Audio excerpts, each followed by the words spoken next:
I grew up in a very sheltered household. Both of my parents were pretty successful. Just unhappy. I had a very low self-esteem and I ended up running away from home when I was very young. And I met a 30-year-old man who asked me if I wanted to go to a party, and I told him yes. At the time, I was still a virgin, so I was innocent and he took advantage of that innocence. I don't ever feel like I'm going to be the same. I feel marked. Some days I just want to sit there and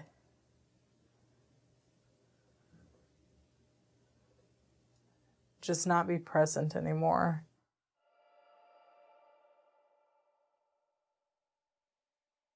We remove the branding tattoos that are forced on victims of sex trafficking. A lot of these girls that are trafficked, their pimps will brand them to show ownership. It's a sign of ownership. And so they come here and we either lighten and remove them, or we have affiliates where they can go to get them covered with something beautiful. The tattoos can come in a form of a name, a symbol, numbers, dates, crowns. It all signifies the ownership of the pimp. Some do get branded with hot knives, some on their genitals.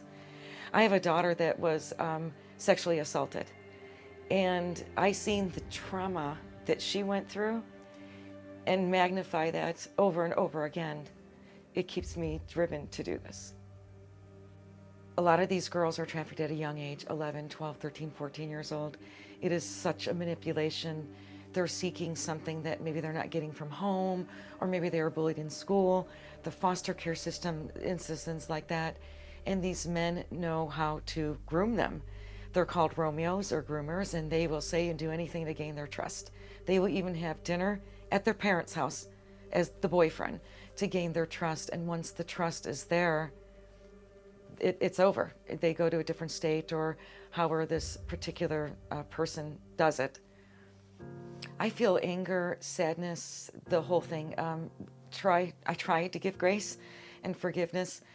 And when we see these girls, a lot of times they're just happy, silly, and you wouldn't know, other than that we do know.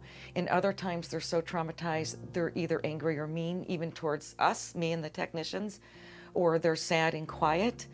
And when they start to open up after we've known them for a little bit, the stories are something that the general public will never even imagine could happen. And I get angry, I get sad. There's days that I lose sleep. The ultimate goal would be to end my business, but for now, we're doing about 500 procedures a year, and we like to get in every single city in every single state to offer what we do, because it's not laser. It's a lot safer and it can be handled much easier. So we'd like to be in every state and every city and have technicians everywhere. So when these girls are ready, and sometimes boys, when they are ready, we can help them remove this painful past.